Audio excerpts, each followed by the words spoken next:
California businessman is calling on the U.S. to do more to help Christians being persecuted in Iraq.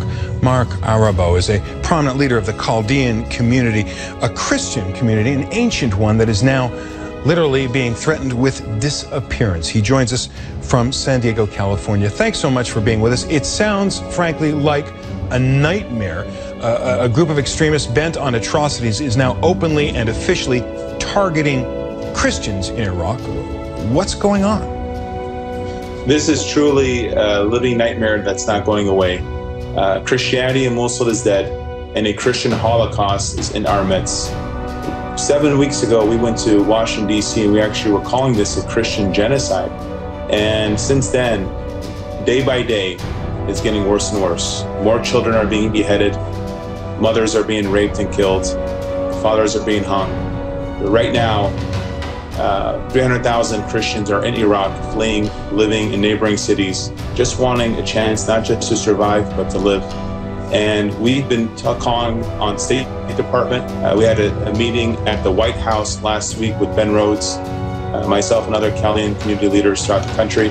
And what we're saying is folks should follow France's lead. They should offer asylum. The world community should come together. We've had tremendous success in Washington with Congressman Juan Vargas authoring H.R. 683. I want to go back, forgive me for interrupting, I want to go back to something you said, because the atrocities committed by ISIS are well known, but still you're startling me with the severity of what you're describing. You say they are beheading children?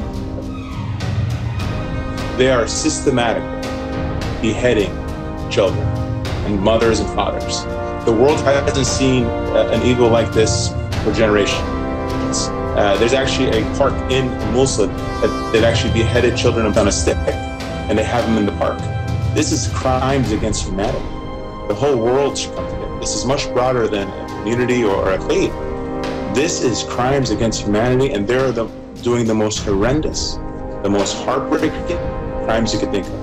Now, I want to ask you specifically about what happened in Mosul, because it was widely reported that when ISIS took control of Mosul, which, depending on how you do the numbers, is the second largest city in Iraq, they gave Christians an ultimatum, which would be to convert to Islam, to pay a fine, or, in their phrase, death by the sword. It's very clear they are killing people, but are Christians managing to escape by paying a fine? Are the ones who cooperate, at least, assured of any safety? Sure. So the letter that they sent out with those three items, they did ask to pay a fine, but they're actually, after they pay a fine, they're actually taking over their wives and their daughters and making them into their wives. So really it's convert or die, face death by the sword. Christians, 95% of all Christians in Mosul have fled, and 5% have converted. They've marked the red death stamp of ISIS on Christian homes, and basically saying, we know who you are, and if you come back, you will get killed. This is almost, I'm going to ask you, forgive me for interrupting, this is almost a kind of a plague out of biblical times. They're literally marking the doors of Christian homes? They are, and with the historian, with the letter N, to mark them as Christians. And that's why we're saying this is a Christian Holocaust within our midst. And the world community cannot turn a blind eye on something so tragic. So much of crimes are coming out. Children are being beheaded. Folks are being killed just because they're being Christian. It's happening right now. And France is leading the way. We're hoping other countries, we hope the United Nations recognize this as a Christian genocide. We hope everyone steps up and offers these folks a home, because this should never be happening in 2014, and it is. Now, you're using the word genocide, and I, once again, acknowledging the atrocities of the crimes that have been committed by ISIS. Genocide is a very powerful word. Do you literally think that ISIS is trying to kill all of the Christians who fall in its hands? They're absolutely killing every Christian they see. This is a genocide in every sense of the word. And they want everyone to convert, and they want Sharia law to be the law of the land. And we're talking about a place where Christianity was founded over 1,800 years ago. They bombed the church last week. That was an 1,800-year-old church. And they're systematically destroying churches. They've already bombed 6 churches in the area. And no one stopped them. Mark Arabo, speaking on behalf of the Christians of Iraq. thanks so much for talking to us. The Naked Trawler, minorityhf.org. Thank you.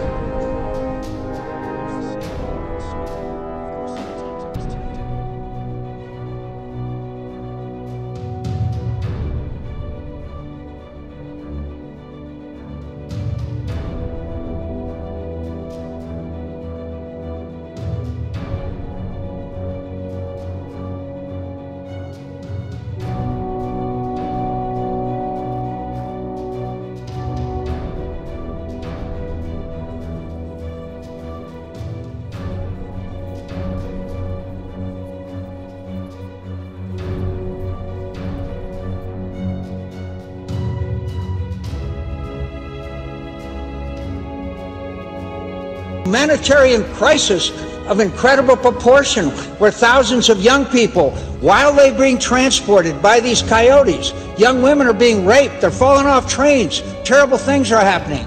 And what are we presented here in the United States Senate? I say shame on you. I say shame on you for not allowing those of us who represent the states that are most affected by this to have an amendment. To D.C. And he was asked directly at the conclusion of his prepared statement whether or not he was going to use executive action, which he's so good at, to amnestize millions and millions of illegals. He wouldn't answer directly, but he made it clear he's got to do something. Listen. I'm bound by the Constitution. I'm bound by separation of powers. There's some things we can't do. And we're going to make sure that every time we take one of these steps that we are working within the confines of my executive power, but I promise you the American people don't want me just standing around twiddling my thumbs and waiting for Congress to get something done. So he's laying the groundwork as we bring in Judge Andrew Napolitano, actually bring you back, Judge, to take some type of executive action. He's a constitutional professor, so he's familiar with the Constitution. He's familiar with evading and avoiding the Constitution. I'll tell you what I think the American people want. They want him to do his job. They want him to enforce the laws. He took an oath faithfully to enforce the laws, which means all the laws, whether he agrees with them or not. By not enforcing the immigration laws and by telling that are on the books that Congress has enacted, some of which he signed, that tell illegals you have to go. By not enforcing them and by telling them what they can do in order to stay. That's the opposite of enforcing the law. That's telling people how to break it and how to get away with it. And apparently he's now, from the clip you just ran, threatening to do the same thing again.